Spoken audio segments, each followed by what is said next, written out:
My dear friends, today I am taking 13th question of K5001. The question is, what do you mean by doctrine of set-off? And explain its essential. My dear friends, this doctrine of set-off is a very important doctrine because this is a special case in which plaintiff and defendant both are equal in the courts. Both have their rights against each other. So, meaning of doctrine of set-off. The doctrine of set-off may be defined as the extinction of debts of which two persons are reciprocally debtors to one another by the credits of which they are reciprocally creditors one another. It means both the plaintiff and defendant both are creditors and both are debtors. This is a special case. Now, a plea of set-off is a plea whereby a defendant acknowledges the justice of the plaintiff's demand but set off another demand of his own to counterbalance that of the plaintiff, either in whole or in part. Thus, it is a reciprocal acquittal of debts between two persons. The rights of the defendant to claim set off has been recognized under Rule 6. It obviates the necessity of filing a fresh suit by the defendant. My dear friends, this is the meaning of the doctrine of set-off. So, and now I am taking the essential of this doctrine.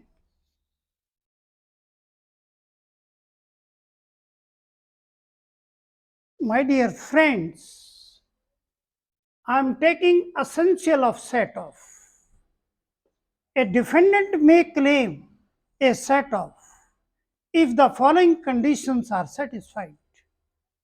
First, the suit must be for the recovery of money. This is the essential condition. Second, the sum of money must be ascertained. Here, it means the sum of money must be accurate in figure. Third, such sum must be legally recoverable, and that sum should be recoverable under the law. D. It must be recoverable by the defendant or by the all defendants if more than one. Here the case of one defendant or more defendant, all are equal and they can recover the sum. E. It must be recoverable by the defendants from the plaintiff or from the plaintiffs if more than one. It means the sum is recoverable by the defendant from the plaintiff or plaintiffs if more than one. F. It must not exceed the pecuniary jurisdiction of the court. My dear friends, all the courts have their jurisdiction and this sum should not exceed from the jurisdiction of the court. Z. Both parties must fill in the defendant's claim to set off as plaintiffs. Here, both the parties, you can say, are defendants and both the parties are plaintiffs also because they have equal rights from each other to recover the sum. So these are the essential condition of a set off.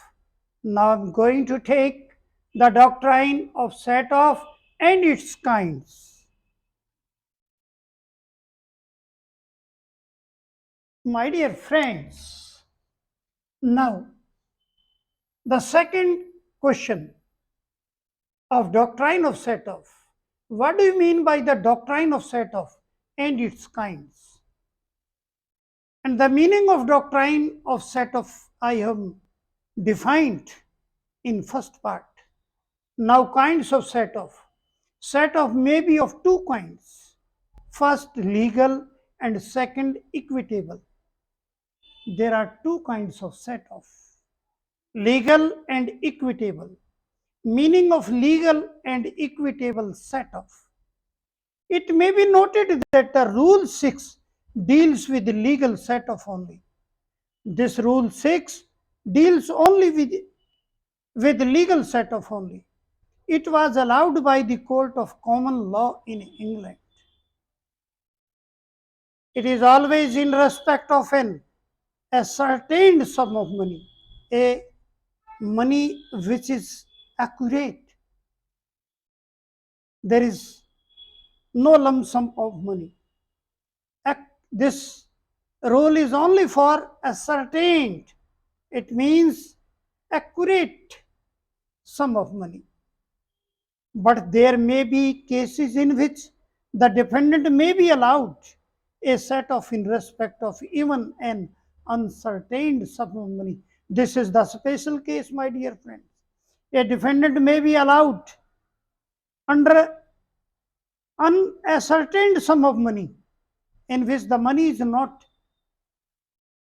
calculated or accurate figure, provided that this is the condition here.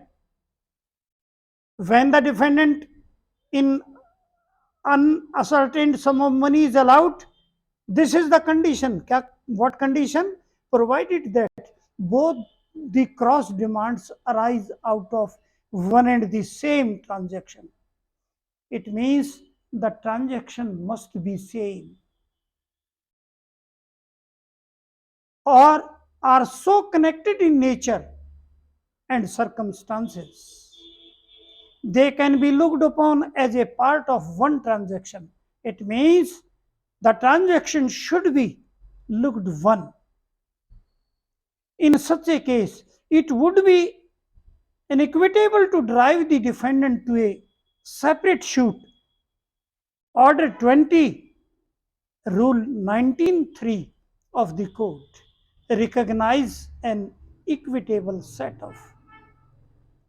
My dear friends, this is the special condition in which if the sum is unascertained, the case of defendant can be allowed under Order 20, Rule 19.3 of the Code, recognized as an equitable set off. Because in legal set off, some must be ascertained. In equitable set off, some may not be ascertained. I am giving you an example, most important example, my dear friends. This is a case of a washerman and an employer. A washerman demands for his wages against washing of clothes, and employer demands for his lost cloth. This is the example of set off. Employer gave 12 pieces of cloth for washing to the washerman, and washerman returned 11 clothes to the employer after washing, and he then demands for his wages. At once employer asked for his lost cloth. So this is the example of set off. Washerman demands for his wages and employer demands for the price of his lost cloth. This is the most important example I have given you. So now I am taking next the difference between legal and equitable set off.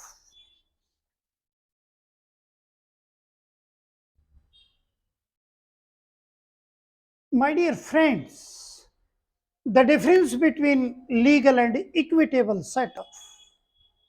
This is most important part of this question.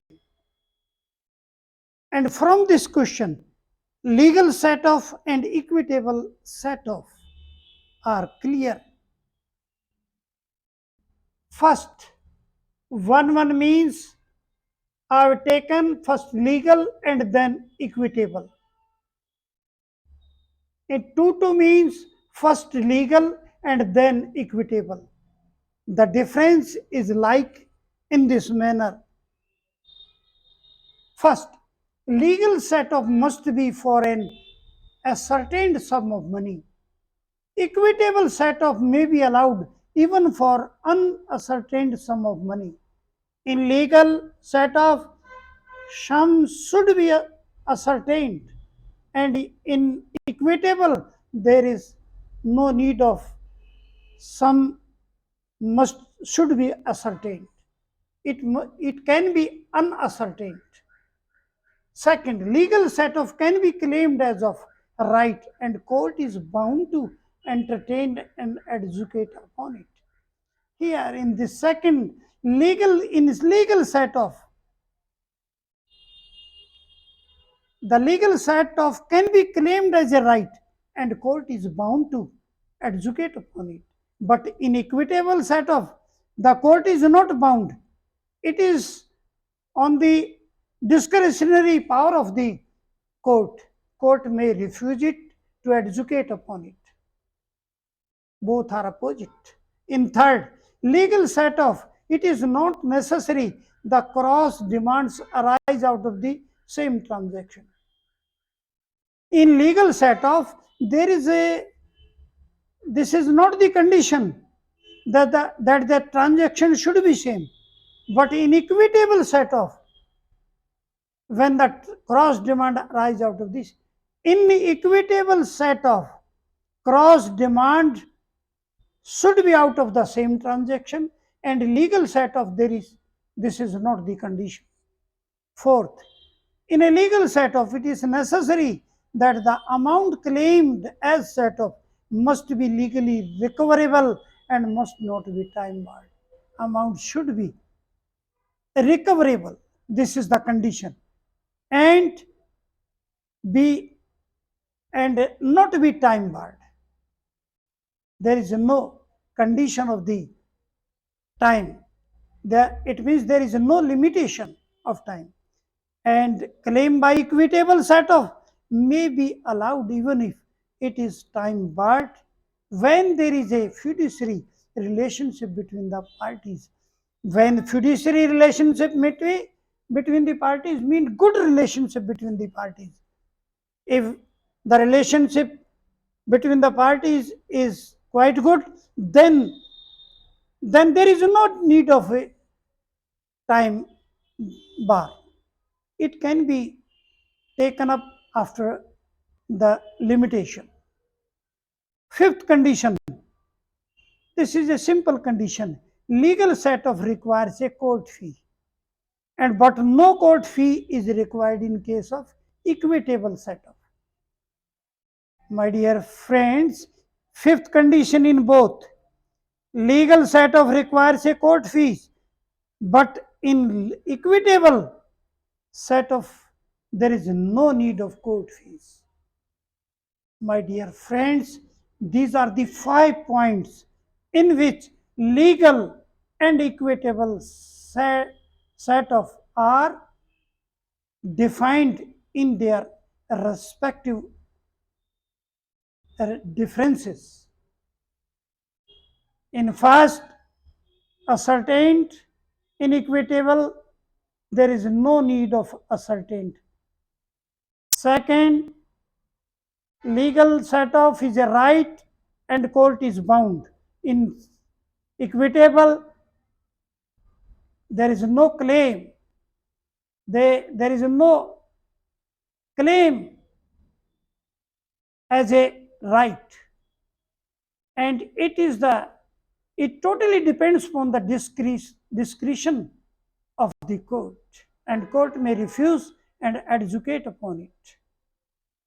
Third, cross demand, not necessary in legal, but cross demand is necessary in equitable. Fourth, some must be recoverable, and in equitable, some must not be recoverable, or if it is out of the time, it can be, this deal can be happened if the relationship between parties is good. Legal set off requires a court fees, but no court fee requires in equitable set off. My dear friends, this is the difference between legal set off and equitable set off. I have repeated 2 times. There are 5 conditions of differences. So read it once, the matter will be clear to you. My dear friends, today I have taken the 2 questions of equitable set off. Definition of definition of set off and essentials, and definition of set off and its kinds. And third, difference between legal set off and equitable set off. I think the concept of today is clear to you. And in the last, I want to make a request to you. Please subscribe this channel. My channel is Maths by Dharamveer Singh Dabas. Again, thanks.